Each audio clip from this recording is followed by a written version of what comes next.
दोस्तों, जैसा कि हमने आपको अपनी पिछली वीडियो में बताया कि कैसे चीन दूसरे देशों के समुद्री एक्सेस का फायदा उठाकर भारत को घेरना चाह रहा है और अब चीन के करीब 150 जहाज गुजरात और मुंबई के एक्सक्लूसिव इकोनॉमिक जोन में पाए गए हैं। इस खबर के सामने आने के बाद से भारत अलर्ट पर है, क्योंकि इससे भारत की नेशनल सिक्योरिटी पर खतरा बना हुआ है। खैर, चीन की सरकस से ये साबित हो जाता है कि वो कितना शातिर है। भारत की सीमा से बाहर रहते हुए भी चीन भारत की जासूसी कर रहा है। ये भारत के लिए चिंता का विषय है। अब इसी को लेकर एक बड़ी अपडेट सामने आ रही है कि भारत ने चीन के इस मास्टर प्लान को फेल करने की तैयारी कर ली है और चीन के खिलाफ कड़ा एक्शन लिया है। दरअसल भारत ने यूनाइटेड नेशन से कुछ रिक्वेस्ट की है। भारत ने यूनाइटेड नेशन के सामने आखिर क्या बात रखी है और भारत कैसे चीन के इस प्लान को फेल करेगा, जानेंगे इस वीडियो में। लेकिन उससे पहले अगर आप हमारे चैनल पर पहली बार आए हैं तो नीचे दिए गए सब्सक्राइब बटन को प्रेस कर बेल आइकन को जरूर दबा लें, क्योंकि हम डेली डिफेंस और वर्ल्ड अफेयर से जुड़ी ऐसी वीडियो आपके लिए लेकर आते हैं। दरअसल दोस्तों, चीन अपनी हरकतों से बाज नहीं आ रहा।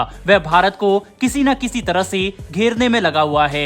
इसके लिए चीन सालों से स्ट्रेटेजी बना रहा है। वहीं इसके लिए चीन का स्ट्रिंग ऑफ पल्स ऑपरेशन भी बहुत फेमस है, जिसका खुलासा 2003 में यूनाइटेड नेशन की कुछ पॉलिटिकल रिसर्चर्स ने किया था। यह ऑपरेशन भारत की नेशनल सिक्योरिटी पर एक बहुत बड़ा खतरा है। इस ऑपरेशन के तहत चीन भारत की समुद्री सीमा के मेन पॉइंट्स पर अपनी पकड़ बनाना चाहता है।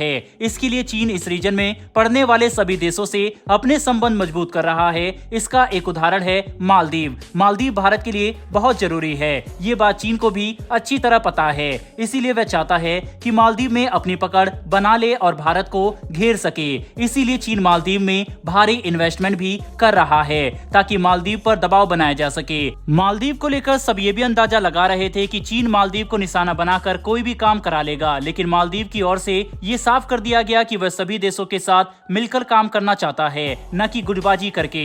वहीं भारत भी अब चीन की हरकत को समझ चुका है और चीन को लगातार काउंटर कर रहा है। इसके लिए भारत की नेकलेस ऑफ डायमंड स्ट्रेटेजी भी बहुत फेमस है। यह एक इनफॉर्मल स्ट्रेटेजी है जिसके तहत भारत अपने रीजनल इंटरेस्ट को प्रोटेक्ट करने के लिए इंडियन ओशियन रीजन में मौजूद कई देशों के साथ अपने naval cooperation, engagement, development aids और इन्वेस्टमेंट को बढ़ा रहा है। इससे इंडियन ओशियन में मौजूद देश चीन के साथ मिलकर भारत के खिलाफ कोई भी कदम उठाने में हिचकिचाएंगे। आसान भाषा में समझे तो भारत की यह स्ट्रेटेजी चीन की स्ट्रिंग ऑफ पल्स स्ट्रेटेजी को काउंटर करने के लिए है। वहीं भारत द्वारा चीन को काउंटर करने के बावजूद भी चीन के 150 से ज्यादा जहाजों को गुजरात और मुंबई में देखा गया, जो कि वाकई काफी हैरानी की बात है। हालांकि ये भारत के एक्सक्लूसिव इकोनॉमिक जोन से काफी दूर है। अब इसको लेकर भारत ने यूएन में एक पिटीशन दिया है, जिसके तहत भारत का एक्सक्लूसिव इकोनॉमिक जोन बढ़ा दिया जाए। भारत का कहना है कि एक्सक्लूसिव इकोनॉमिक जोन को बढ़ाकर 500 नॉटिकल माइल्स कर दिया जाए, जिससे चीन भारत की सीमा के बाहर रहने का दिखावा करके भारत की जासूसी न कर पाए। दरअसल चीन बड़ी चालाकी से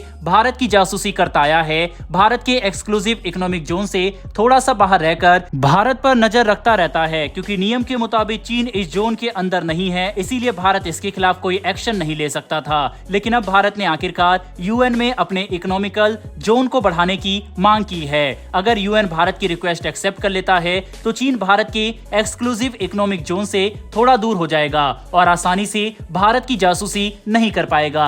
इसके अलावा कई रिपोर्ट में यह भी दावा किया गया है कि चीन इलीगल तरीके से भारत में फिशिंग करता है, जिसका किसी को पता नहीं लगता।